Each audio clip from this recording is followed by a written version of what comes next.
I woke up to the sound of fluorescent lights humming above me and the cold sting of hospital air in my lungs.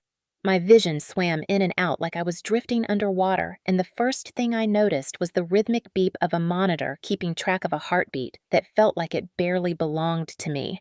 I tasted copper. My cheek throbbed. My head felt heavy, wrapped in a dull, pulsing ache.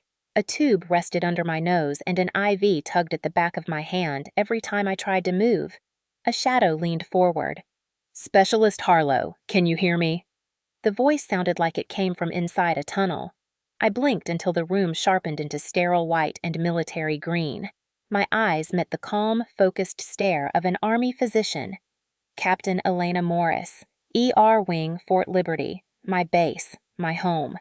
She was wearing scrubs and a clipped badge that flickered under the overhead lights. Her hand pressed my shoulder lightly, grounding me. "Your vitals are stabilizing. You sustained a head injury and a mild concussion. You are safe." Safe. That word used to mean something. I turned my head too fast and pain spiked behind my eyes. A second figure appeared, Specialist Carter giving readings to the captain and adjusting my IV. A faint ringing clawed at my ears. The kind of ringing that does not come from machines or pain. The kind that comes from impact and adrenaline and concrete under skull.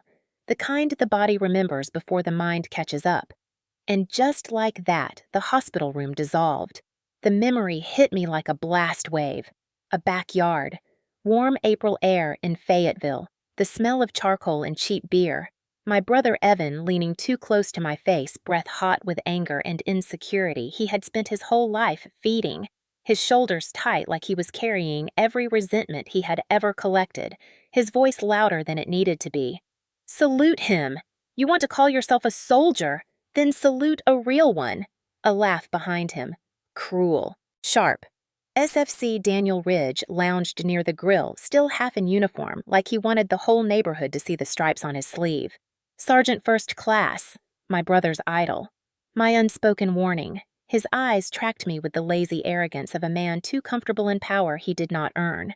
I was off duty, in jeans, holding a glass of water because even on weekends I trained discipline like a religion. I did not salute outside chain of command. Not off base, not off duty. Not to feed a fragile ego. Not to validate a borrowed sense of authority. I stood there and felt the familiar heat rise in my chest. Not anger, not fear.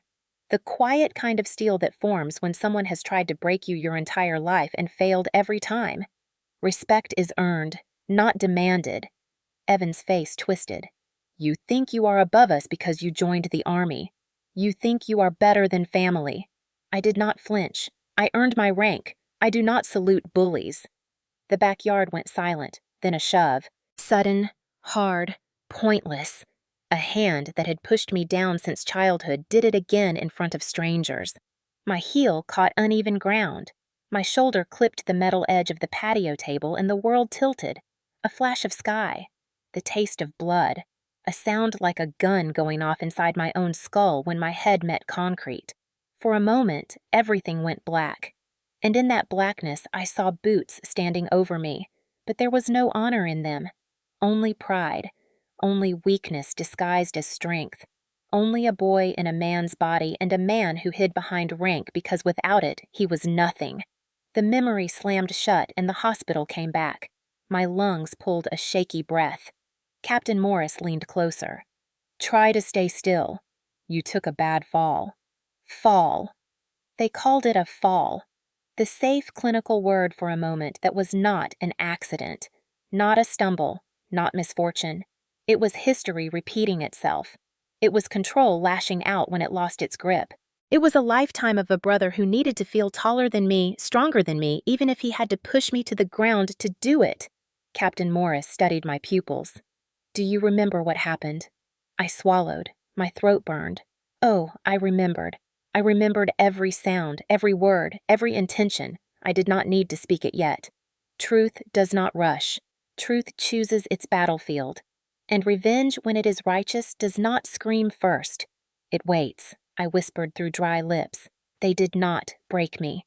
Captain Morris paused, watching me with the kind of understanding only someone who has seen soldiers come back, not just wounded but changed, can give. You are safe now. Safe. I let the word float, but deep in my chest something steadied. Not fear, not confusion. Resolve. If you have ever stood your ground and paid for it, if someone tried to take your dignity because they could not build their own, tell me below. This is where my story begins, and where theirs begins to end.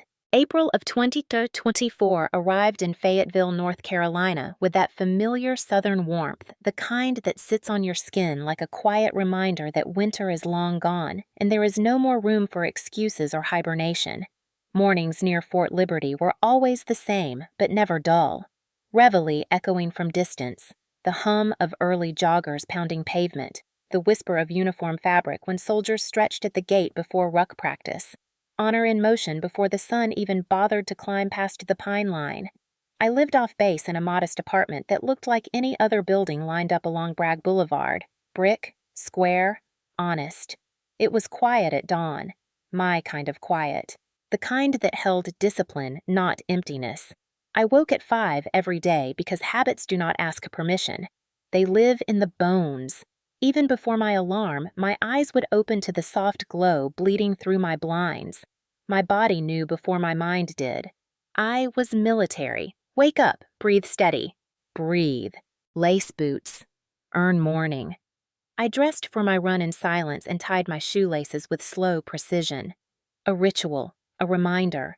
Pain passes, standards do not. Outside, the air bit just enough to wake the spirit. My shoes hit the pavement in rhythm. Left, right, breathe. Left, right, breathe. I ran past quiet houses where families slept, past parked trucks dusted with pollen, past the American flag someone always remembered to take in during storms.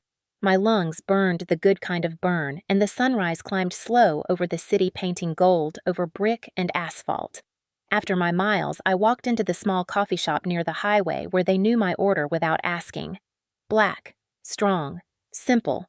The barista nodded, slid the cup toward me, and I felt the warmth travel through my hands like a promise. Soldiers passed by in clusters talking quietly, boots tapping steady across tile floors. Life in uniform has a rhythm even when the uniform is hanging at home. That morning looked ordinary. It was not. But sometimes disaster disguises itself as routine waiting in the silence to see if you notice. Evan lived only 20 minutes away, which was close enough for trouble, but far enough for denial. He had chosen a rental on the edge of town, near a row of small mechanic shops and used car lots, mostly because he liked to say he could fix anything with an engine, and because he wanted everyone to know he did not need the army to survive. Pride like his was thin glass pretending to be steel. The closer I got to building a life I earned, the more his words sharpened. You think you are better because you wear a uniform. You forget who you are. You forget where you came from. He called himself the man of the family, like it was a rank handed down by blood instead of behavior. Evan did not understand the army, but he liked the idea of hierarchy, as long as he believed he stood on top of mine. It never bothered him that he had not earned authority. He only needed the illusion. He always saw my enlistment as abandonment, like service to country was betrayal of whatever throne he imagined childhood gave him. The truth was simpler. I did not run from family. I ran toward a life where discipline mattered more than ego, where work meant something, where I could breathe without asking permission. Some brothers protect. Mine tried to own. When I first moved back near the base after deployment rotations and training stints, he showed up unannounced with a bag of groceries and a lecture disguised as help. You do not need all this army nonsense. Family comes first. But what he meant was family listens, family obeys, family stays small so someone else can feel big. I poured him a cup of coffee. The silence sat between us thick like humidity before a storm, and I realized he was waiting for me to fail so he could rescue me with chains instead of hands. My apartment was my sanctuary. Books stacked neatly, boots lined at the door. A framed photo of my squad from basic, all sweat and pride and blurred smiles, sat beside a small succulent that somehow refused to die even when I forgot to water it. I kept my space clean, not because anyone told me to, but because clarity feeds resilience. Growing up, chaos had been daily life. Now, order was freedom. Evan never understood that. He would walk in and look around like the neatness offended him. "What are you trying to prove?" "Nothing. Everything." Some mornings I would see his truck in my lot and choose to circle the block until he left. It was easier to deal with 8 miles of ruck weight than 8 minutes of his voice. People assume wounds come from strangers. Sometimes they wear your last name. Evan always carried resentment like it was oxygen. I earned pride through sweat and sacrifice. He claimed pride through lineage and entitlement. That was the difference between us. One of us built a life, the other demanded one. The Army gave me purpose, routine, respect through action. Evan wanted respect on arrival. Military pride versus civilian insecurity is not about uniform versus no uniform. It is about earned confidence versus borrowed superiority. He saw my success as his failure, my independence as his disrespect, my silence as challenge. He wanted loyalty. I wanted peace. Both could not exist together. He once told me if I ever needed help, he would be there. He never realized I stopped needing his help the moment I learned discipline could replace dependency.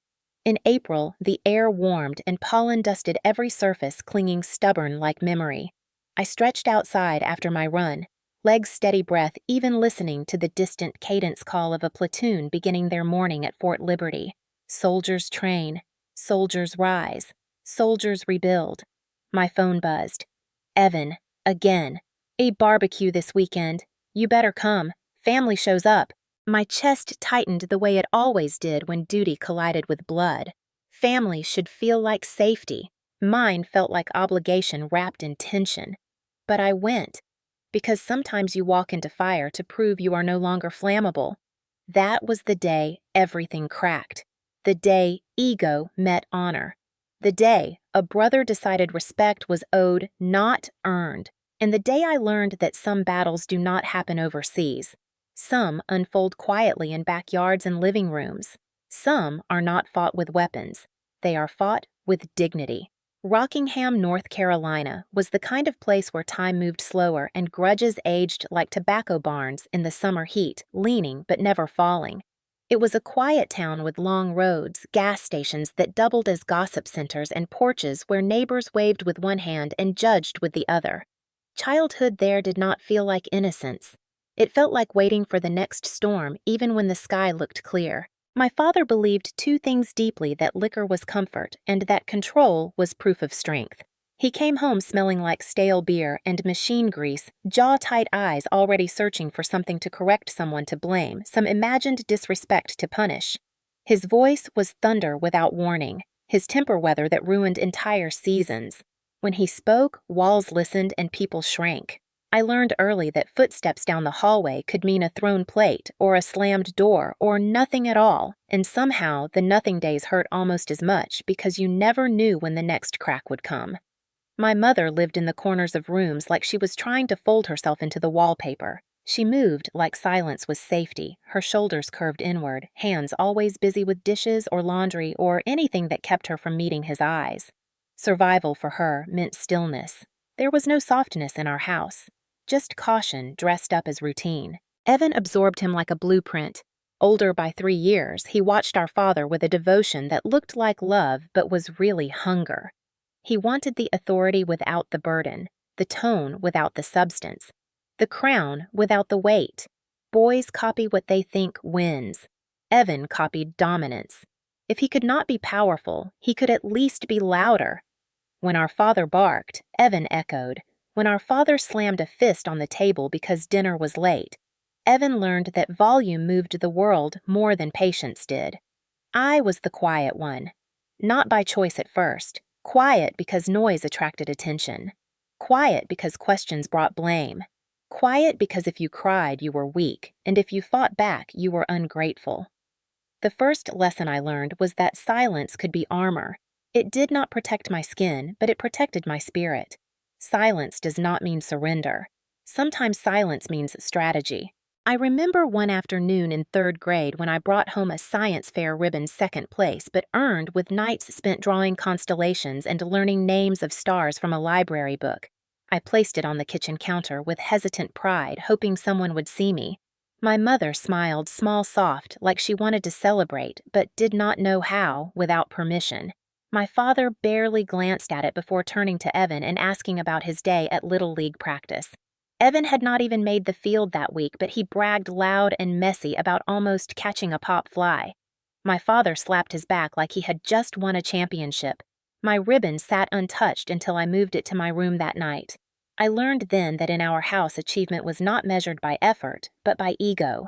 I kept bringing home papers with stars and comments from teachers, but the kitchen counter stopped being my stage. I tucked them in a box under my bed. Quiet victories, hidden treasures, pride held in secret, because celebrating out loud felt like challenging a king. Some memories do not fade, even when you wish they would. There was a fight once, not with strangers, but with life inside our own walls. Evan had been mouthing off at school again, and the principal called home. Father paced the living room, anger simmering. Evan blamed me, said I embarrassed him, said teachers liked me more, said I acted smarter. He shoved me hard enough to bruise. I did not cry. I swallowed it like I swallowed everything then. Our mother pressed an ice pack to my arm later in the bathroom, eyes glassy but dry. She whispered, "You are strong." And in her voice, I heard both blessing and apology.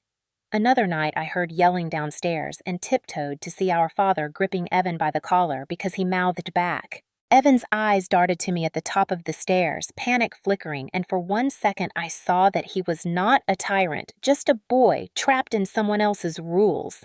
But then my father released him and Evan turned toward me, anger searching for a place to land. That was the night I learned that victims can become villains when they think someone else is easier to hurt. Silence does not mean weakness. It means patience. I repeated it to myself while pressing bruises under sleeves, while wiping tears alone in the mirror, while pretending in front of friends that my family was whole. I grew quiet, not because I had nothing to say, but because I had learned that reacting gave power away. Some kids dream of what they want to become. I dreamed of where I wanted to go. Anywhere but where I was. The army was not an escape. It was a promise, a life where rank was earned, not inherited, where discipline was strength, not intimidation, where silence meant focus, not fear. Before I ever saluted a flag, I saluted survival. Before I ever marched in formation, I marched through years of tension, choosing who I would become by rejecting what I saw. Evan never forgave me for choosing a different path. I did not realize it then, but sibling rivalry can grow into resentment, and resentment into something sharper. The seeds were planted in Rockingham long before Fort Liberty ever saw my boots. Trauma does not announce itself. It builds. Quiet, patient. And childhood taught me the most dangerous truth of all. The people who hurt you first are often the ones who believe they deserve to control you forever. In 2017, when I was 21 and standing at the edge of everything I had ever known, I signed my enlistment papers with a hand that did not shake. People said joining the army was running away. I knew better. Running is frantic and desperate. What I did was walk forward steady and certain, like someone stepping out of a burning house and into clean air for the first time. The day I left Rockingham, the bus seat felt stiff beneath my legs, and the windows showed a world passing by that did not know me yet. I did not cry. My mother did quietly, hands clenched in her lap. Evan stood stiff, jaw-tight eyes, burning with something pride could never drown.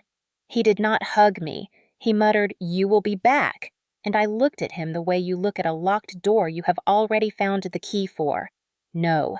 I said inside my head, I will not. Basic training at Fort Jackson was not a shock. It was a revelation.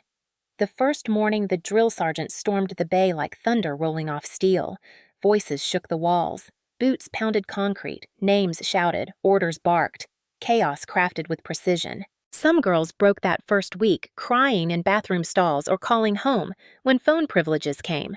Their voices shaking like the world was crumbling. I did not break. Noise did not scare me. I had grown up with yelling. What scared me was false peace. This place was loud and honest. Pain had purpose here. Sweat meant progress. Discipline meant survival. On ruck march mornings when the pack dug into my shoulders and my lungs felt like sandpaper, I kept going because I had already carried heavier things. I was not running from pain. I was walking toward power. Day after day, we learned how to assemble rifles with trembling hands, how to clear malfunctions under pressure, how to obey without question and think without hesitation. Weapons qualification day came with the smell of gun oil and dust, and lying in the prone position, breathing slow, finger steady, I felt something settle in my bones. Focus. Stillness. Control earned, not demanded. My trigger squeeze was clean. My shot steady. When the instructor marked my target and nodded, I felt pride that did not need applause. Barracks inspections tested patience more than muscle. Dust under the bed, shoes out of alignment, one wrinkle in a sheet, and the whole room paid. But I liked it. Order was not punishment for me. It was freedom. When the drill sergeant flipped my mattress one morning and I stood at attention while chaos reigned around me, I kept still breathing steady, knowing control starts inside. A few girls whispered that I was cold. Maybe I was. Cold like steel before it heats.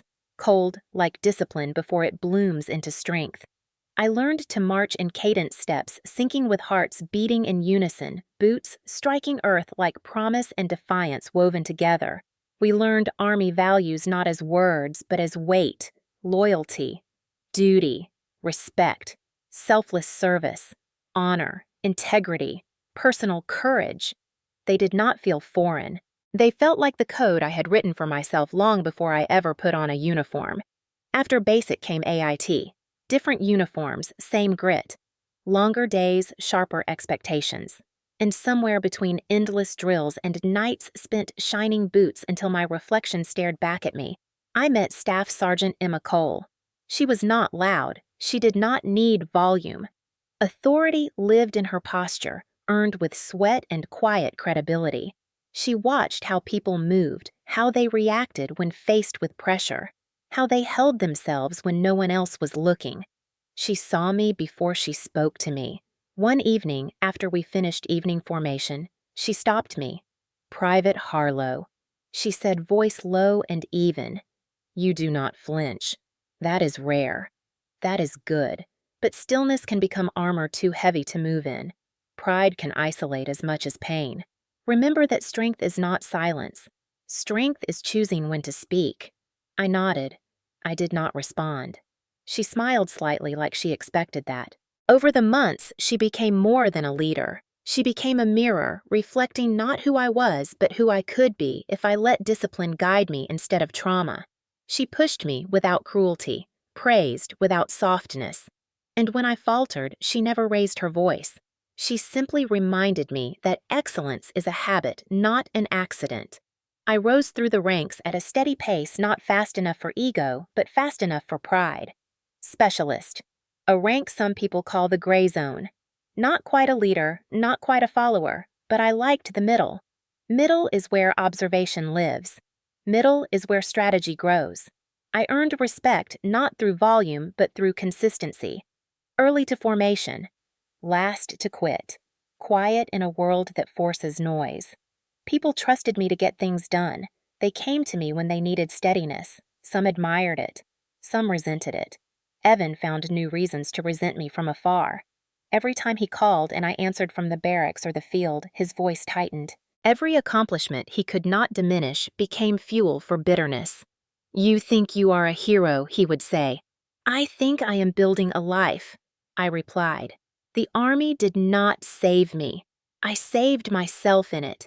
Through discipline, through sweat, through waking up every day and refusing to be someone my past tried to shape. When graduation came and my name was called, I stood tall, not because someone told me to, but because I had carried heaviness long before I carried a ruck. The uniform fit not because it was measured, but because I had grown into it. The truth is simple. The Army did not break me. It gave me the space to rebuild. And for the first time in my life, I understood that strength was not. Loud anger was not power, and silence was not submission. Silence was preparation. Silence was promise. Silence was a soldier learning when to rise. Trouble never announces itself with alarms. Sometimes it slips in slowly, disguised as casual conversation and friendly introductions, and the kind of camaraderie civilians think all military veterans automatically share.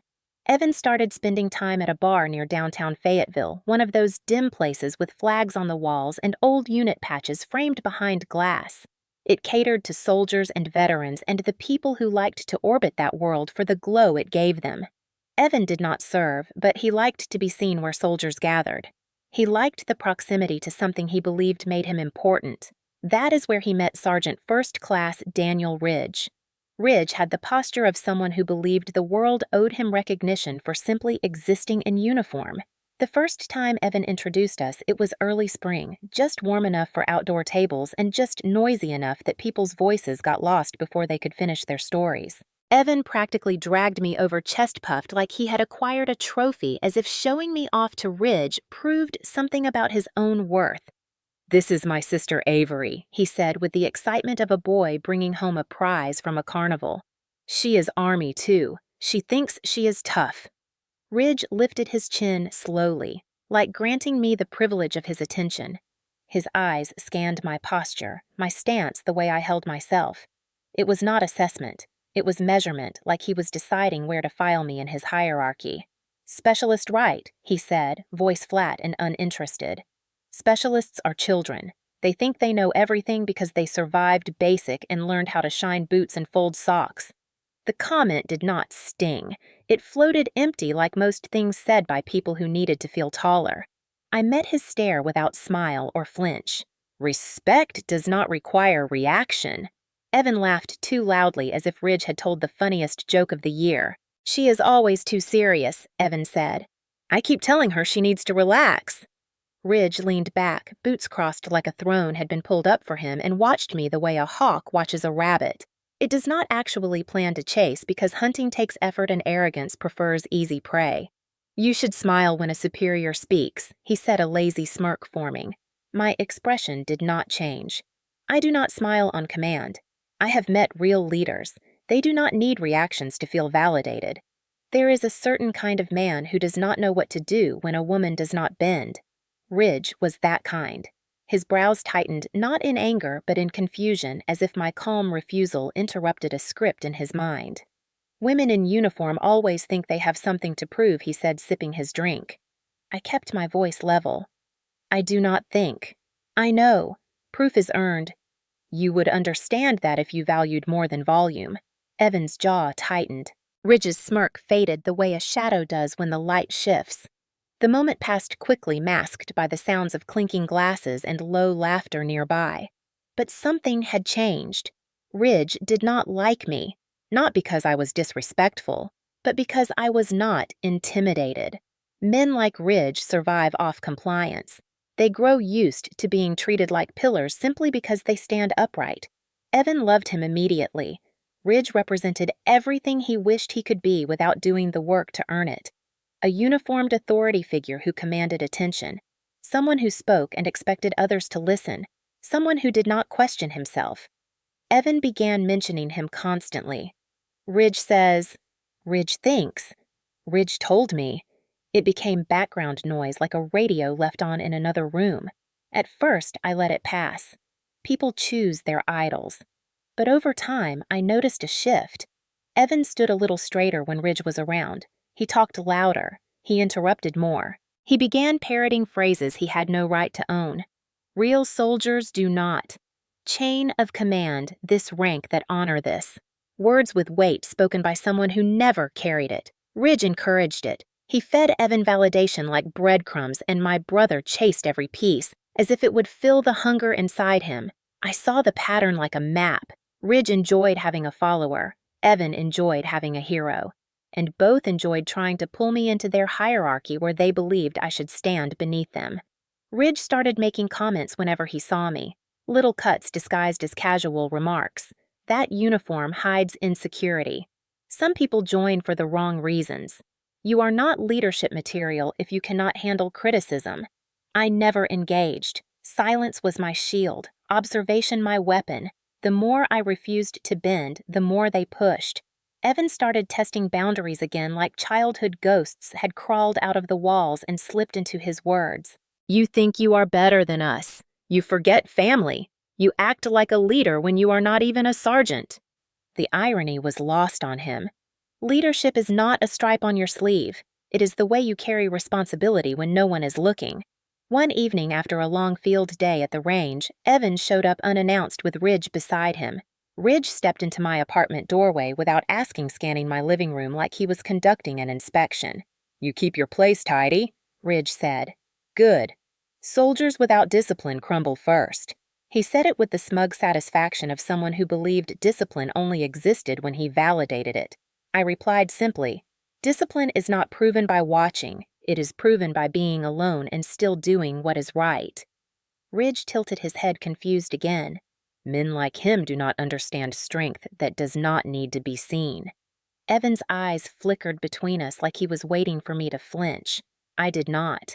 Red flags do not always wave violently. Sometimes they flutter in quiet wind. Sometimes they wear uniforms. Sometimes they smile while dismissing you. And sometimes they stand next to someone with your last name whispering poison disguised as pride. I saw it. I recorded it in memory like marking coordinates on a map. Ridge was not just arrogant. He was dangerous in the subtle way. A man who believed respect was owed.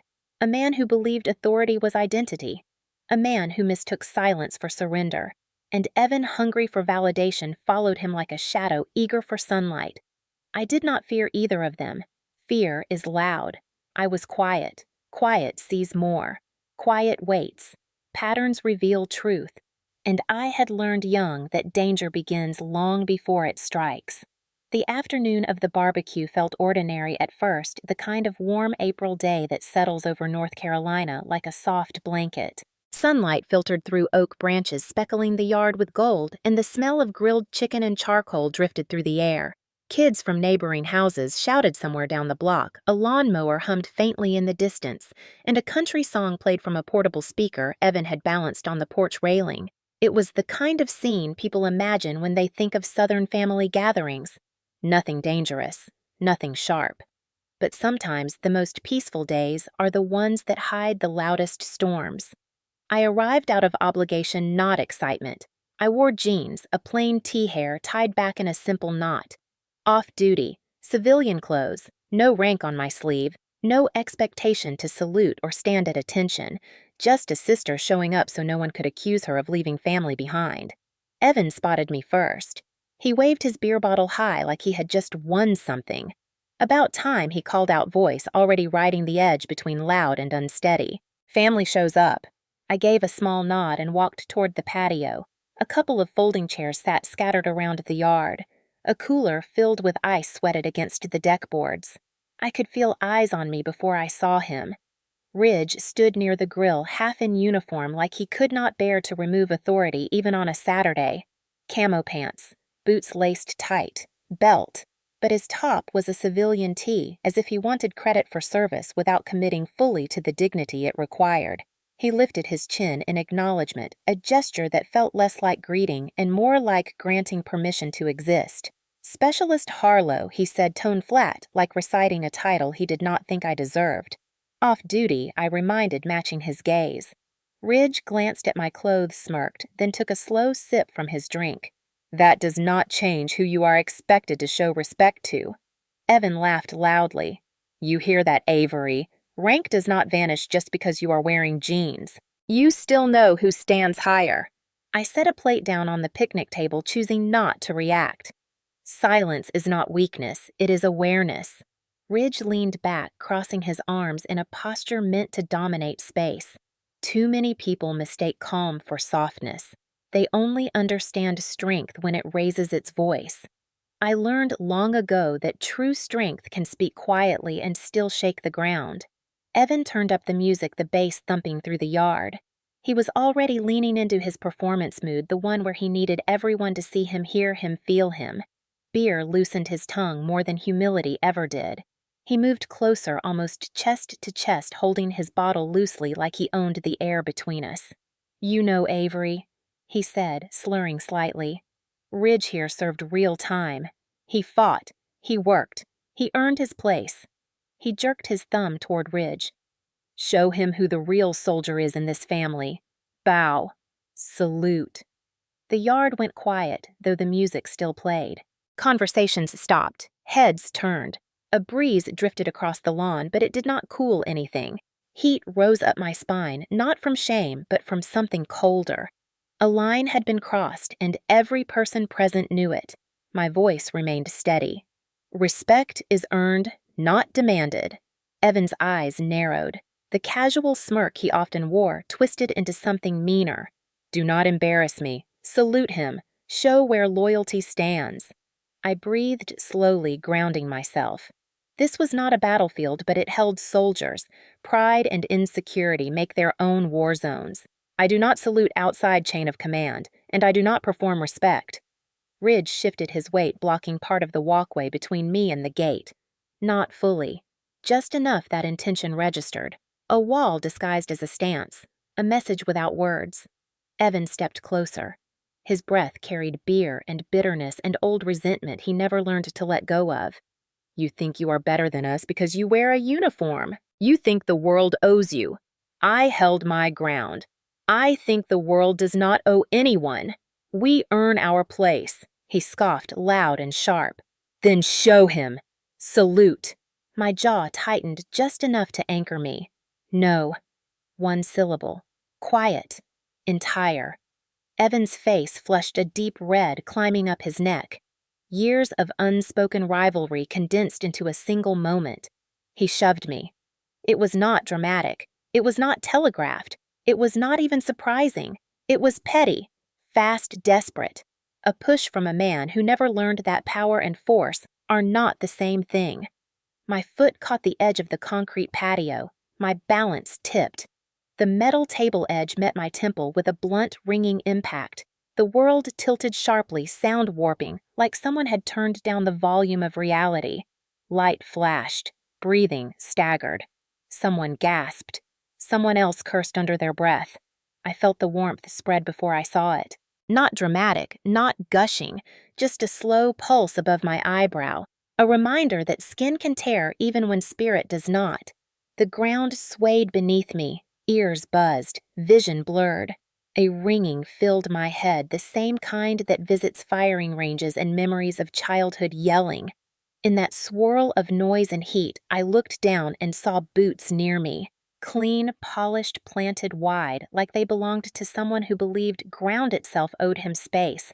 There was no honor in them, only arrogance, only someone who thought uniform was proof of worth. The world narrowed around the sound of my own heartbeat steady despite the spinning. People watched, some stepping back, unsure if they were witnesses or bystanders or accessories to pride gone wrong. Ridge did not bend. He did not reach out. He simply watched, jaw clenched, choosing silence that meant approval rather than restraint. My vision flickered. I steadied myself with a palm against the patio. When I stood slow but unbroken, Evan's expression changed. Not regret, not concern, fear. The kind of fear born not from what he did, but from realizing he did not break what he wanted to break. You should have listened, he muttered.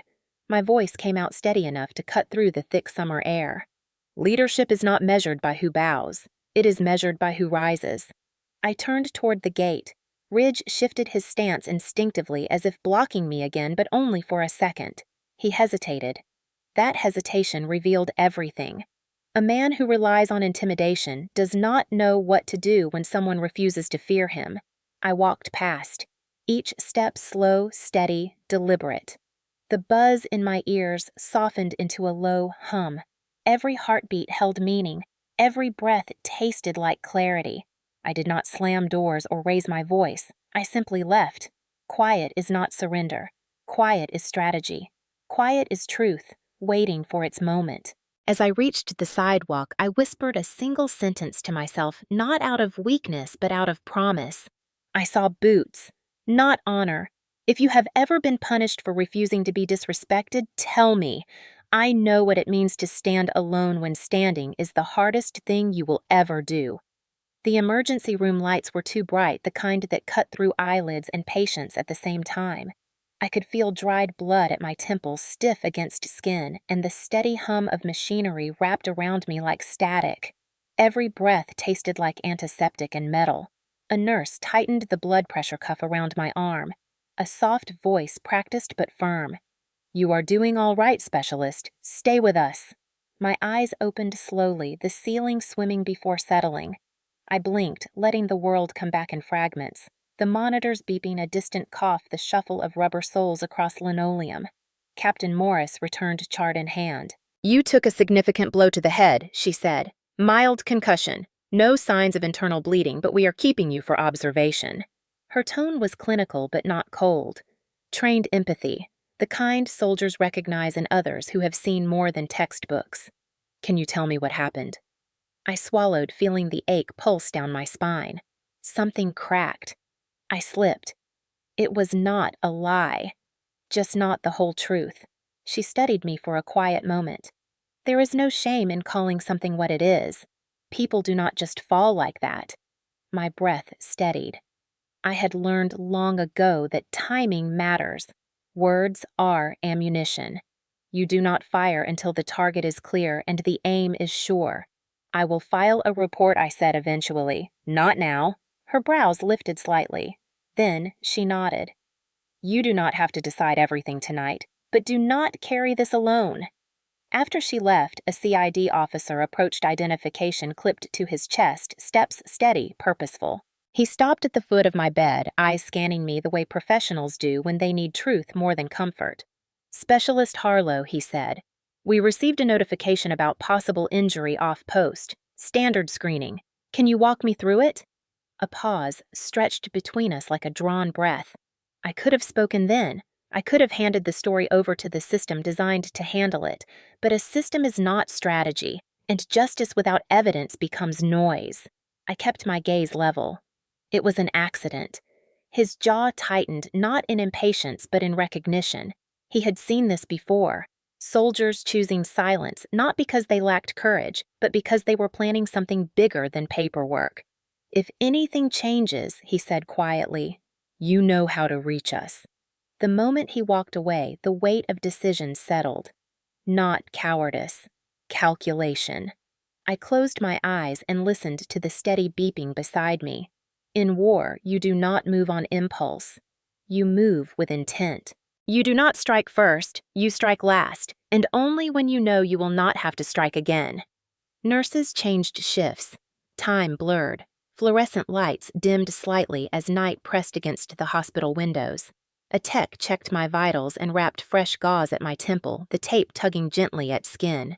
I lay still, staring at ceiling tiles, each one identical. Order, structure, familiar.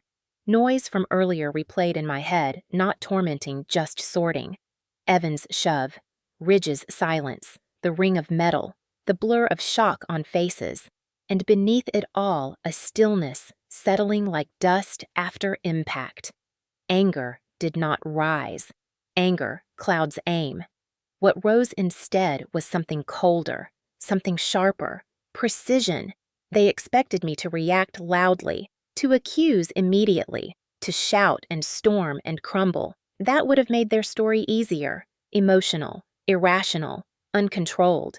People underestimate discipline because they confuse it with submission.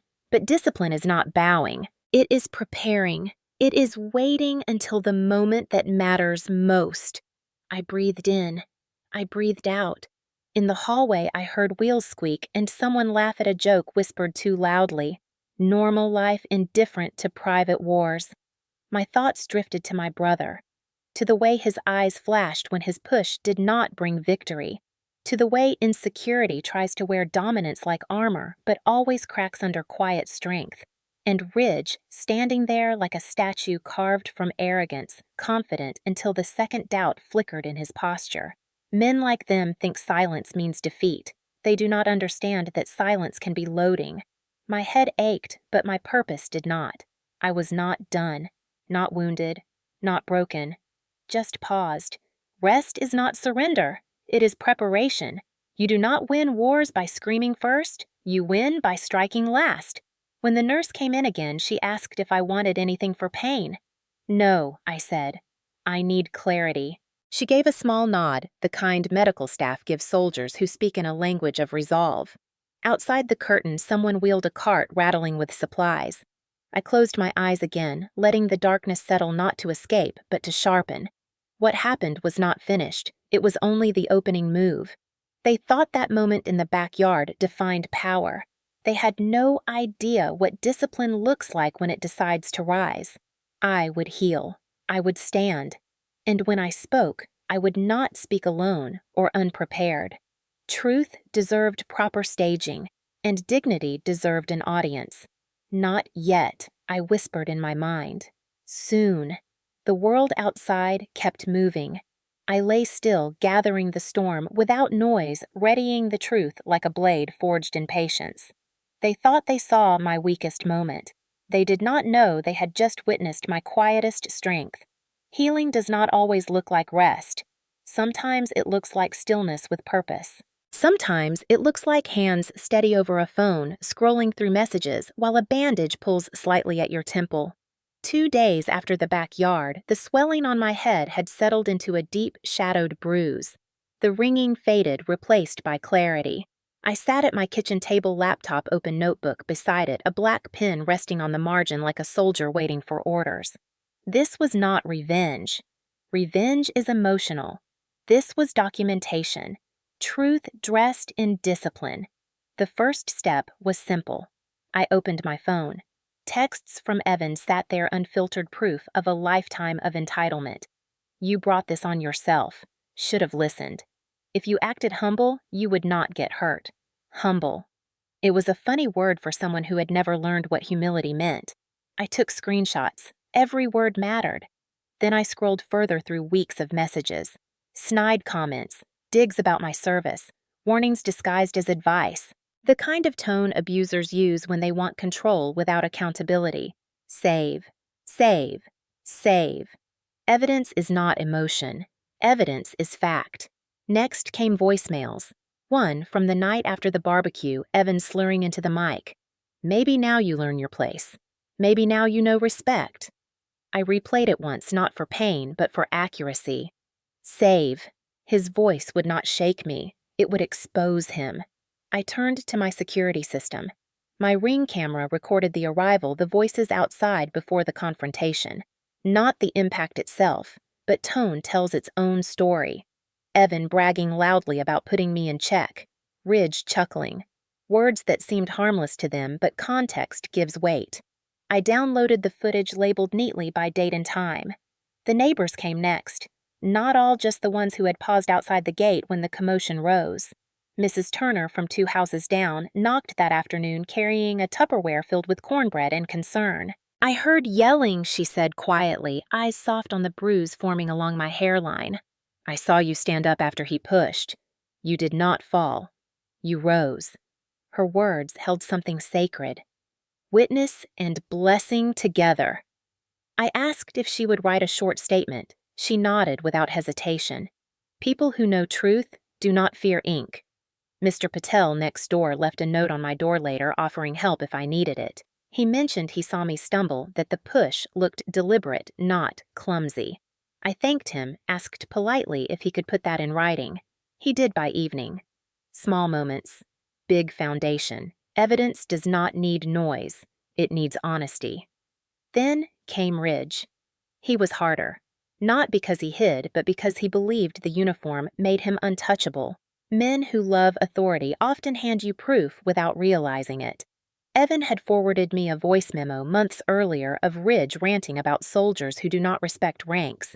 It was supposed to impress me. Instead, it showed contempt dripping from every word. Specialists think they know everything. Women in uniform always get emotional. You cannot treat them like real soldiers. They crumble. His voice was smug casual, almost bored. I replayed it now with the detachment of a surgeon preparing an incision.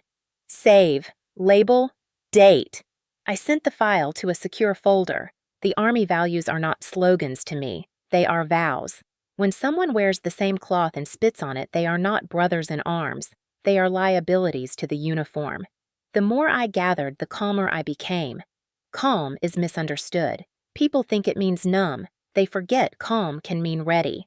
Between each task, I trained lightly. Controlled push-ups, slow stretches, walks instead of runs until my head fully cleared. Movement reminded my body that I was not broken. I journaled in the evenings, not to vent, to clarify. Ink reveals patterns, emotion hides. Day 3.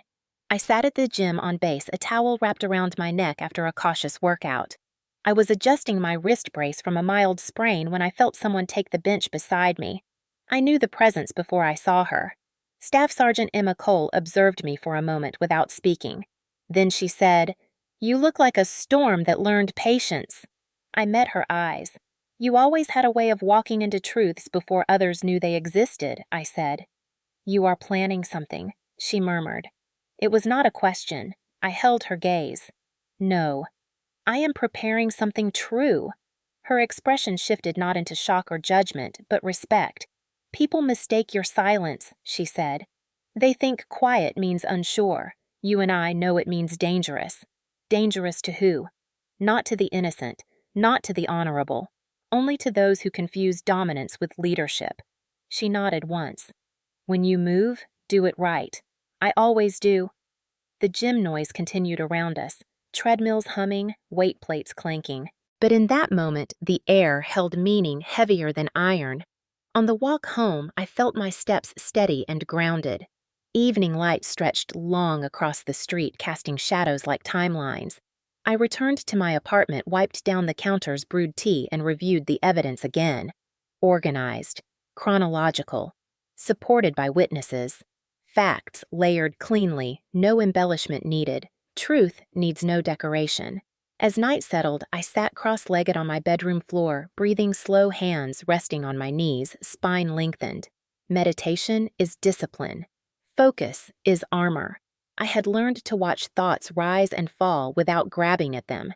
That night, one thought stood firm like a mountain. They believed power was loud. They believed force was victory. They would learn otherwise. Quiet is not surrender. Quiet is alignment before impact. I closed my notebook, placed it on the table, and whispered to the still air, not as threat, but as promise. Patience wins wars. Justice does not arrive by accident. It arrives by preparation, by patience, by choosing the field instead of reacting on the battlefield chosen for you. A week after the backyard, when the bruise on my temple turned from angry purple to a fading yellow, I sat in my apartment with the curtains half drawn. Morning sun laying a quiet stripe across my kitchen table. The smell of brewed coffee drifted upward. My notebook lay open, pages filled with dates, times, names. Evidence does not argue.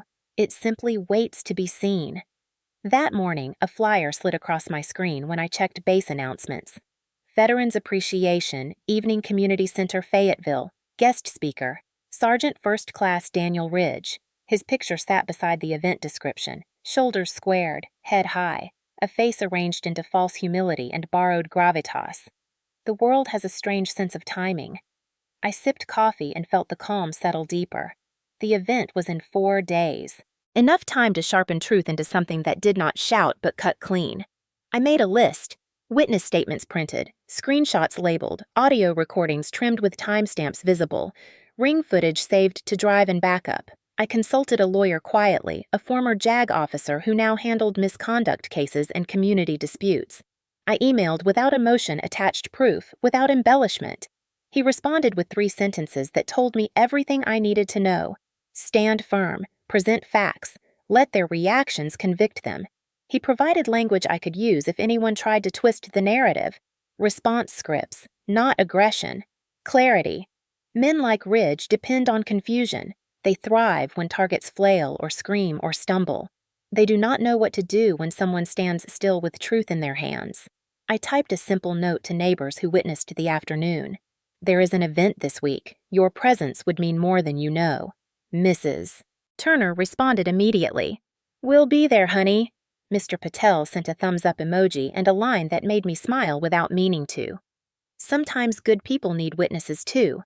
I called Emma. She did not ask for details. She just said, "Tell me when and where." Support does not need explanation when it comes from integrity.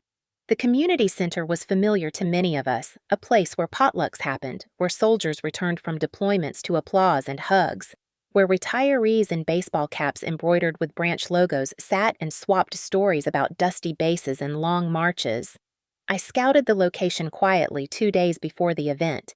Chairs arranged in neat rows, a small podium at the front, a flag hanging center stage, the smell of fresh floor polish, and something faintly nostalgic like old books mixed with pride.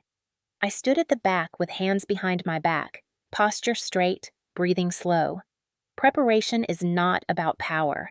It is about peace. Knowing what you will do before anyone else knows what is happening. I could hear Ridge already in my mind, a speech filled with platitudes, honor, duty, sacrifice, words earned by those who lived them, borrowed by someone who wore rank but not the weight. Revenge is emotional. Justice is structured. Justice is silent until it chooses not to be. Justice can be lethal without raising a single hand. I printed packets, a clean stack of paper, each page stamped with clarity. One folder for the event host, one for the lawyer, one sealed with a sticky tab labeled for CID should this require escalation. Evidence is not just collected, it is positioned. On the evening of the event, I dressed deliberately. ACU pants, pressed, boots polished, hair tight. No makeup other than a light touch to fade the last shadow of the bruise. Not hiding, honoring healing. A soldier does not need to announce readiness. She simply arrives prepared. I drove without music. Focus sharpens in silence. The community center lot filled slowly. Men in jackets, women in Sunday dresses, veterans with slow steps but steady eyes. Evan's truck appeared. He stepped out wearing a pressed shirt, performing dignity. Ridge arrived moments later in full uniform. The sight did not intimidate me. Uniforms do not intimidate soldiers who respect what they represent. Authentic service recognizes pretense instantly. I stood outside, waiting. Emma appeared first, her presence solid like an anchor dropped into restless water.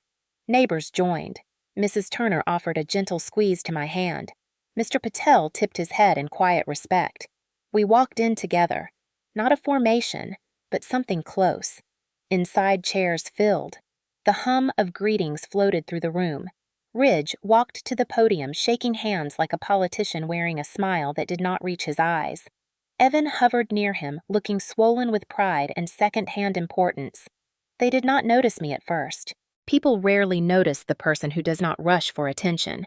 I sat 3 rows back, spine straight, folder resting on my lap. Emma beside me, neighbors behind us. The event began, a short introduction, a prayer for those who served and those who sacrifice quietly at home. Applause. Then Ridge stepped forward. He spoke about duty, about honor, about respect for rank and those who lead. Words fell from his mouth smooth and practiced. Memorized lines, borrowed conviction. It would have been convincing to anyone who valued performance more than truth. But I knew the cadence of genuine leadership, and I knew how hollow his sounded beneath the shine. As he spoke, my heart rate did not rise. There was no trembling, only stillness. I waited until he finished a particularly dramatic pause. Then I stood, calm, measured, my folder in one hand, the other clasped loosely at my side. People turned. Ridge faltered mid-sentence. His eyes landed on me, and for the first time since I met him, I saw something crack in his posture. Not fear. Awareness. He knew. Not everything, but enough. In my calm, he saw consequence. I walked forward slowly, every step steady, each heel landing like a beat in a cadence march. At the front, I turned to face the audience, not him. Integrity speaks to truth, not ego. I addressed the room. I came here tonight because honor deserves to stand in truth. Respect is not forced. It is earned. And leadership is not rank. It is conduct. Murmurs moved through the rows like wind through wheat. I placed my folder on the podium, not looking at Ridge yet. Inside this file are statements, recordings, and evidence of conduct that does not reflect Army values or the duty we speak of tonight. Ridge stiffened. Evan's jaw dropped. I did not raise my voice. I did not accuse with heat. I simply unfolded truth and laid it before those who understand what service means. Justice is not loud. Justice can be silent and lethal. And in that silence, truth stood taller than rank ever could. The fluorescent lights hummed above us, soft and steady, casting a gentle glow over rows of folding chairs filled with faces carved by time and service. The room carried a quiet reverence. American flags hung at the front, stitching red, white, and blue into the air. The smell of burnt coffee drifted from the large silver urn near the entrance, a scent that reminded me of early duty mornings and long ruck march briefings. Veterans sat beside spouses. Young soldiers stood in the back, hands clasped behind them, boots planted, firm eyes forward with instinctive discipline. Ridge stood at the podium, posture sharp, jaw set like carved stone. His voice carried with artificial authority as he spoke of honor, respect, discipline. He let each word fall like a stone dropped into a pond, waiting for the ripples of admiration. He spoke as if he owned the definitions. He spoke as if no one in this room had ever bled or sacrificed or stood in true silence when the flag folded for a fallen brother. His eyes glimmered with pride, the performative sort, the shine of a man who believed he had already won. Evan sat in the front row, chin-high, legs spread in casual dominance, nodding at each of Ridge's declarations like he was watching a king he worshipped. The room listened politely. Some nodded. Some stared forward with tired patience. A few shifted, sensing a disconnect they could not name. Ridge finished a sentence about leadership and integrity, pausing dramatically as if waiting for applause. Instead, there was a beat of stillness. In that beat, I stood. The room did not gasp. It did not turn sharply. Instead, heads lifted slowly, sensing gravity before they saw it. Emma rose with me, not touching me, just existing at my shoulder like a pillar. My folder rested against my thigh weight, steady and real. My heartbeat did not race. My voice did not tremble. I stepped forward with measured steps until I stood before the podium, turning to face the room, not him. When I spoke, my voice was low but controlled. Not anger. Authority. Real authority. The kind forged in silence and earned through endurance. My name is Specialist Avery Harlow, United States Army. I paused. Some veterans straightened. Others nodded in recognition of formal introduction. Tonight I am here to speak about truth, about conduct, about what service means beyond uniforms and titles. Ridge shifted, jaw tightening. His eyes narrowed just a fraction, but enough. He knew this moment was not his. Not anymore. Evan leaned forward, voice cracking barely above a whisper. "What are you doing?" I did not answer him. I faced the crowd. Respect is not a word you recite. Honor is not a speech you deliver. Discipline is not something you demand from others while living none of it yourself. A murmur moved through the crowd. A retired Marine in the second row leaned forward, elbows on his knees. Ridge stepped toward me, voice tense. "Specialist Harlow, step down. This is not your platform." I looked at him calmly. Then I set the folder on the podium with steady hands and opened it. Inside were printed witness statements, timestamps, photos, screenshots. Evidence neat and quiet. I lifted a single page. On April 10th, 2024, after repeated verbal hostility and coercion, I was physically pushed to the ground and injured. Gasps rippled through the room. Not loud, sharp as inhaled breath. Ridge's complexion stiffened. Evan shifted, growing pale. I held up my phone. A video clip played on speaker. Evan's voice filled the room, slurred but vicious. "Show him respect, or I swear I will make you." Laughter in the background. Ridiculous posturing. My voice in reply, calm and cold. Respect is earned, not demanded. Then the sound of impact. A thud, a choked breath, the scrape of gravel. The room froze. Ridge lifted his voice, tense and brittle. "This is being taken out of context." I spoke over him gently, not loud. "Facts do not fear context." Another clip. Ridge's voice this time. "Rank matters. Civilians need to remember who leads. Women in uniform should not challenge their betters." A veteran in the back muttered under his breath in disgust. A woman near the aisle covered her mouth. I turned to Ridge slowly. "There is a code among soldiers. You do not abuse the uniform. You do not weaponize rank. You do not harm those who serve beside you or those who stand their ground. Ridge tried to speak again, but a retired Army chief in the third row raised his voice. Let her finish, Sergeant. She earned the floor. Ridge stopped. The room shifted around him. His authority evaporated like mist under heat. Evan jumped up, face red voice cracking. She is lying. She set us up. She planned this. His voice wavered and cracked again. The room turned on him like one organism with unified instinct. A veteran in a faded Army airborne cap stared Evan down. Sit down, son, before you embarrass yourself further. Evan's jaw trembled. He sat, not by choice, by force of shame. I stepped to the podium fully now. You do not get to wear honor. You do not live. Silence. Weighty. Thick. Heavy with truth. I turned to face Ridge directly. Voice soft but devastating. You hurt a soldier. You tried to shame her. You failed. A low rumble of agreement moved through rows like thunder rolling far but approaching. Ridge's fists clenched. His voice broke uneven. You think anyone will believe you over me? I held up the folder again. Witnesses, footage, screenshots, audio, and I have already provided a sealed copy to a legal representative. The room let out a collective breath. Some nodded. Some whispered approval. The Marine spoke loud enough this time. You do not bully your own. That is not leadership. That is cowardice. Ridge swallowed hard, a visible pulse beating in his jaw. Evan looked small now. All the puffed-up bravado drained out like air from a punctured tire. I continued quietly. I am not here to humiliate anyone.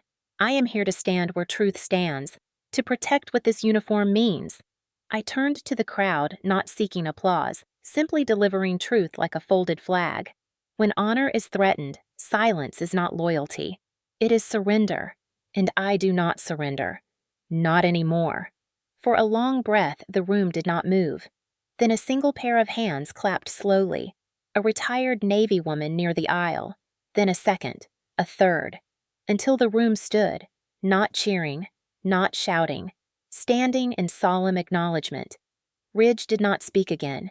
His face drained white. Evan kept his head down, unable to meet a single eye. In that silence, there was no triumph, only truth settling where it belonged.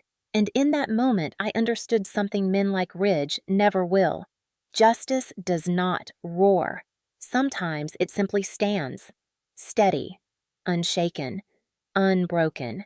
The days after that night felt strangely quiet, even though everything around me was moving fast. It was like standing in the eye of a storm while the world spun in circles. I woke up the next morning before sunrise out of habit-brewed coffee in silence and sat at my small kitchen table staring out at the dim sky.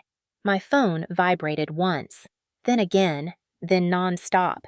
Texts from soldiers who had been there, messages from veterans. A missed call from Ridge, a missed call from Evan, then 2 more. I put the phone face down. Silence was finally my choice, not my cage. Later that morning, I walked into the unit building on Fort Liberty like it was any other duty day. Boots steady on tile, badge scan beep. Soldiers greeted me with nods sharper than usual. Respect carried in posture, not volume. When I reached my platoon office, my platoon leader looked up. Specialist Harlow Command wants to see you. His voice was formal, but there was no tension in it. Inside the conference room sat our company commander and first sergeant. SSG Emma stood near the wall, arms folded, face calm. The captain gestured for me to sit. We have received reports of an off-duty incident. I sat straight. Yes, sir. He exchanged a glance with the first sergeant. An official inquiry has been initiated regarding Sergeant First Class Ridge. You may be asked for a formal statement within 72 hours. Is that understood? Yes, sir. He held my gaze for a long moment. I want to be clear. No one here blames you for speaking truth. We value discipline, but we value integrity more. A subtle shift in his tone. Quiet approval buried inside official language. After the meeting, Emma walked with me outside. She did not smile, but her voice softened. You handled yourself? I shrugged a little. He made his own bed. She nodded. And you refused to lie down in it with him. That night, Evan was arrested. I learned it not from family, but from a neighbor who texted me. "Police at your brother's place." Looked serious. Then a photo followed. Evan handcuffed beside a patrol car, face red and swollen with anger, yelling something no one cared enough to listen to. Charges assault, contributing to injury, disorderly conduct. I stared at the screen for a long while, then locked the phone. No rush of victory, just a clean-cut feeling. A rope that had been tied around my life finally sliced through. My mother called an hour later. Her voice was trembling, the way people tremble when they are not sad but scared of facing a truth too sharp to touch. "Avery, what did you do to your brother? He is family. He was arrested. He would not hurt you on purpose. Family forgives. Blood stays loyal." Her voice tried to climb into me the way it always did. Old reflex rose for a moment, then fell. I spoke slowly. "I am not responsible for his choices." Silence on the line, like she was waiting for guilt to wake up inside me again. When it did not, she exhaled sharply. "Your father would be ashamed." There it was. The old weapon. Shame. I replied, calm and certain. "I am not living his life or his legacy." I heard her breath catch, then she hung up. I set the phone aside and whispered to the quiet room. Some brothers protect, some mothers excuse. I protect myself now. Ridge tried next. 3 calls, 1 voicemail. His voice strained and shaky. "Avery, this has gone too far. You misunderstood the situation and emotions escalated. We both know things can be misinterpreted in heated moments. Let us talk this through privately. We do not need other people involved." I pressed delete before he finished. My rules were simple now. If you did not defend me, then you do not get access to me. If you break dignity, you do not get to repair it with excuses. In town, people started whispering. They always do when a story breaks the comfortable shape of their expectations. But no one whispered to my face. Not after that night.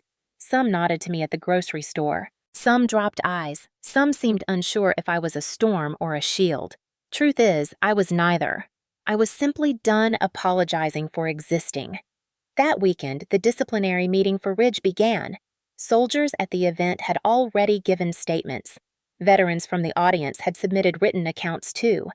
The Army has its flaws, but there is one thing it protects fiercely when it chooses to. It's code. Abuse of rank is a direct attack on the foundation that keeps uniforms meaningful. When I walked past the battalion office on Monday morning, I saw Ridge exiting the building escorted by 2 senior NCOs. His eyes caught mine. There was no fury left, only something smaller. The look of a man who thought he owned respect and discovered he merely rented it and the lease had expired. He opened his mouth as if to speak. I kept walking. Not out of cruelty. Out of clarity. Later that day, formal notice came down. Ridge placed on temporary suspension pending investigation, his access restricted, his command privileges frozen. The rumor that followed was inevitable. Potential demotion. Possible separation. Nothing confirmed, nothing denied. Out in the civilian world, Evan faced charges. Community service likely. Anger management classes. A restraining order hearing scheduled. He stopped calling. The silence from him was different from the one I grew up with.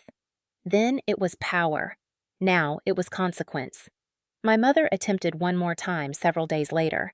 She showed up at my apartment unannounced. I saw her through the peephole. I opened the door only enough to speak, not enough to invite. Her face looked tired, older than I remembered. "Avery, we are family. This is tearing us apart. Your brother is furious and confused. We need to put this behind us and move forward. Forgiveness keeps families whole." I kept my hand on the door. I am not the one who broke anything. You want peace because your comfort matters more than my safety. I will not live my life as collateral for someone else's denial. Her eyes filled with tears, but not the kind born of understanding, the kind born of losing control. She whispered, "You will regret turning your back on family." I answered gently, "I turned my back on abuse, not family. Family chooses you back." I closed the door softly, not slammed. Soft holds more power, the kind that says, "I do not hate you. I simply do not belong in your shadow anymore." The next weeks passed without drama. Or maybe I just chose not to stand where drama could reach me. I ran each morning. I worked my shifts. I trained harder than ever. Small acts, steady and consistent, like stitching a new identity one disciplined thread at a time. Soldiers in my unit looked at me with a different kind of respect. Not loud, not flashy, the quiet earned type. One afternoon, an older, retired first sergeant saw me outside the gym. He paused, then nodded once. "Good on you, specialist. We do not salute titles, we salute conduct." That single line carried more validation than any apology Ridge could ever offer. Rumors continued of Ridge trying to explain, trying to say it was a misunderstanding, trying to imply mutual heat of the moment. But the room that night remembered, and truth once spoken does not shrink back into silence. His supporters evaporated. The men who once shared drinks with him at the bar avoided his gaze. The people who once admired him lowered their voices when he passed. That is the thing about false pride. It stands tall only until someone knocks away the pedestal.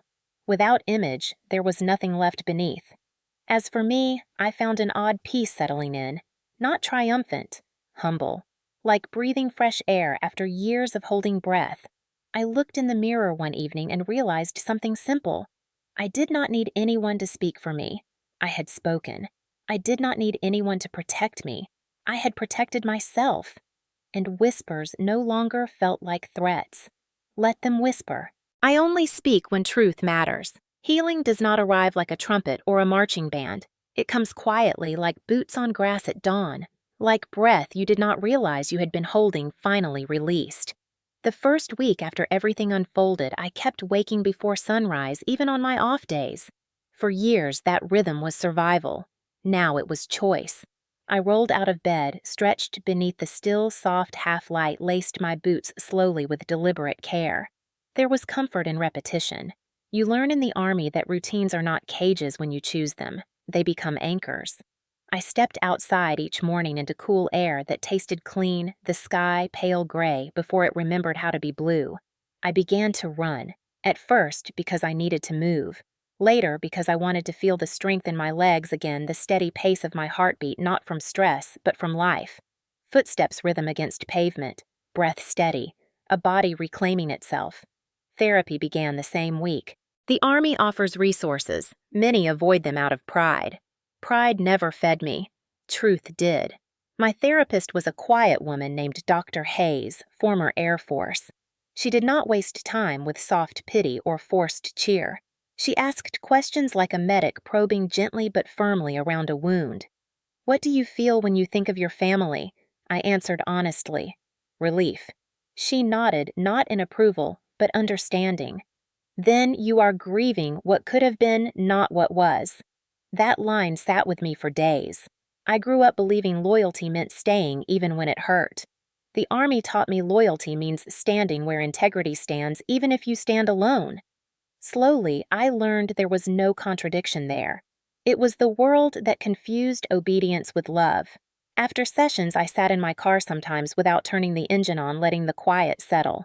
No rush to fill silence. Silence was no longer where I suffocated. It became where I healed. At the gym, I returned to weight training. Nothing extreme. Simple routine. Deadlifts, pull-ups, slow, strict push-ups. Sweat rolled down my spine, and the mirror reflected a body not fighting to survive anymore, but choosing strength. Some soldiers nodded when I passed. No dramatic encouragement, just recognition. That matters more. Drama fades. Respect stays. Evenings I wrote in a leather notebook. Not elegant paragraphs, just steady lines. Truth statements. I will not apologize for walking away from harm. Boundaries are not walls. They are doors with locks I control. Strength is not noise. It is choosing when to speak and when to walk. Little pieces of clarity on pages that felt like stitching skin after a long wound. My promotion board prep began 2 weeks later. It felt almost strange to sit at my desk reviewing regulations, leadership doctrine, logistics principles. Not in a desperate hustle to prove myself, simply pursuing what I had earned. Emma helped me rehearse board questions in the break room. She never mentioned the incident, not once. "Respect again. Some people heal you by refusing to poke scars," she would ask with calm authority. Define mission command principles. I answered steady, trust, shared understanding, clear intent, disciplined initiative. She would nod once, then move on. No praise, no hand-holding. Confidence grows best in quiet soil. One Saturday, I joined a veterans hiking group through scenic trails just outside town. I did not speak much. No one asked why I came. They welcomed me with nods, sturdy boots, and shared silence as we moved along pine trails and sunlight filtered like gold dust through branches. Some had canes, some had service dogs. All had a presence like carved oak, solid, enduring. We walked for hours. No rank, no past, just forward motion. At the highest overlook, we paused. Someone whispered softly, almost like a prayer. Freedom feels different when you have earned your breath. I understood. Back home, I stood in my small kitchen, cutting fruit, brewing tea, letting music play softly. Peace was not loud. It was the way my shoulders finally sat lower, not raised in defense. It was how I locked my front door not out of fear, but ritual. How my apartment felt like mine, now not a shelter from chaos, but a place where I chose to be. My mother did not call again. Eventually, even guilt exhausts itself. Evan avoided me completely. Ridge, too. I did not track them. Their stories no longer owned room in mine. Some evenings I sat on my balcony watching sunsets fade orange to deep violet. Quiet. Simple. Ordinary. I once believed ordinary meant failure. Now it meant safety. On base, small shifts appeared. A young private asked to shadow me for board prep. A senior officer stopped me in the hallway. "Good work lately, specialist. You carry yourself well." That was not about the incident. It was about everything after it. A soldier does not prove honor by winning a fight. A soldier proves honor by how they stand when the fight is over. Slowly, my life formed again like rebuilding muscle after injury. Sometimes it ached. Sometimes it felt light. Always forward. One afternoon in the chow hall, I saw a young female private sitting alone, staring down, shoulders slumped. Something in her posture reminded me of myself years ago.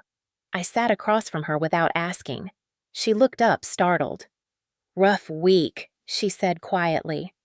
"Rough years," I replied lightly. Her eyes widened a little, and she let out a small breath, half laugh, half sigh. We ate quietly. Sometimes healing means holding the door open for someone else.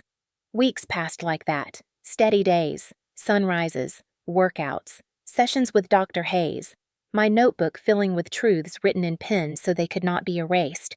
I do not exist to be controlled. Blood does not guarantee loyalty. Silence is a tool, not a punishment.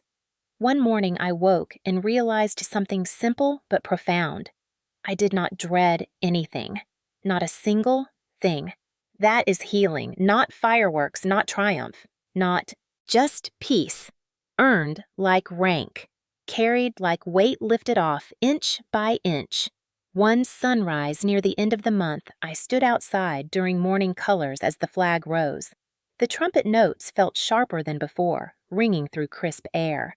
My hand rose in salute, not because I had to, because I believed in what it represented again. The flag waves for those who serve with honor, I murmured silently, and those who learn to honor themselves. My chest expanded with breath clean and full. That is the thing no one tells you. Healing is not forgetting. It is remembering without bleeding. It is walking past the place where you fell and standing taller because you stood up again. And when I walked away from that flagpole, boots, steady shoulders, back hands relaxed at my sides, I knew one quiet truth. They had tried to break me, but they never understood what holds a soldier together. It is not compliance. It is conviction, and conviction, once reclaimed, does not fade. Quiet victories do not announce themselves. They arrive like dawn creeping over barracks' roofs, slow and sure, until light replaces darkness, and no one can point to the exact moment things changed. I first heard about Ridge through a short internal memo. Effective immediately. Sergeant First Class Daniel Ridge is reduced in rank pending separation from service. Simple. Plain. No dramatic language. The Army rarely uses dramatic language. It does not need to. That single sentence held years of weight behind it. Ridge did not walk across the base with puffed chest anymore. No clipped commands. No swagger. When I saw him for the final time, he was wearing civilian clothes, carrying a cardboard box filled with desk items. His steps were slow, heavy, as if gravity remembered him all at once. He did not look at me. I did not need him to. Some reckonings do not require eye contact. He left the gate quietly. A car waited for him. No one saluted. No one shook his hand. Pride can be loud. Accountability rarely is. Evan's consequences took a different shape. His sentence was not dramatic either. Community service, mandatory counseling, a fine, probation. Nothing flashy. But humiliation has a long echo. He used to walk through town like he owned the pavement. Now he kept his gaze low. People parted around him, not out of fear, disapproval, the kind a community reserves for those who force the wrong person to rise. He did not call me again, not to apologize, not to blame. Silence has its own verdict. One afternoon, I saw him collecting trash along the highway wearing a neon vest. I drove past without slowing. Not cruelty. Closure. For years, he believed weight belonged on my shoulders. Now he carried his own. The world did not collapse at once. It shifted piece by piece until the ground beneath me felt steady. Steadier than the home I grew up in. Steadier than the expectations that once chained me.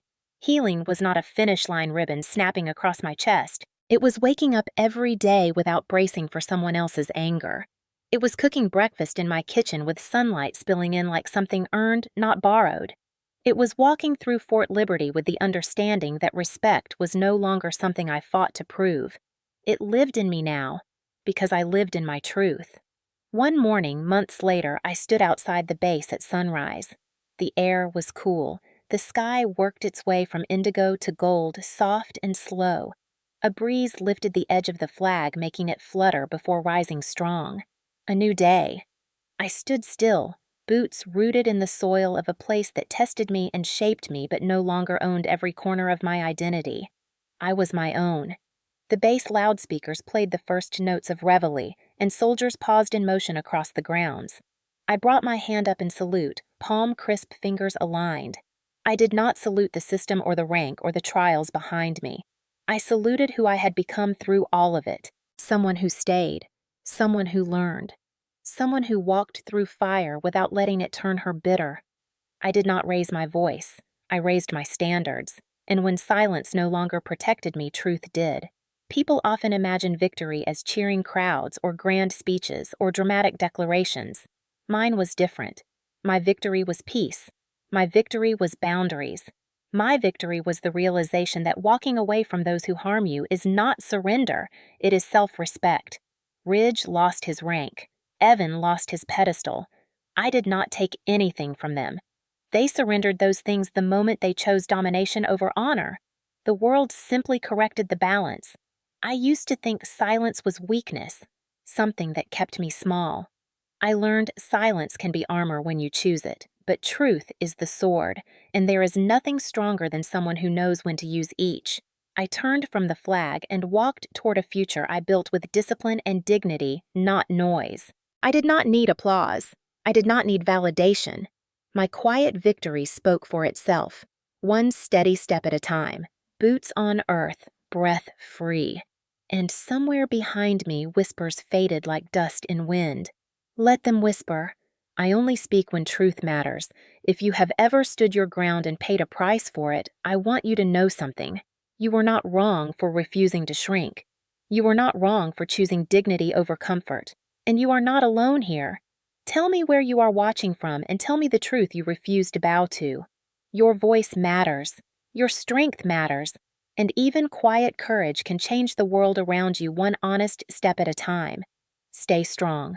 Stay steady. Stay kind. We rise by standing tall, not by staying silent.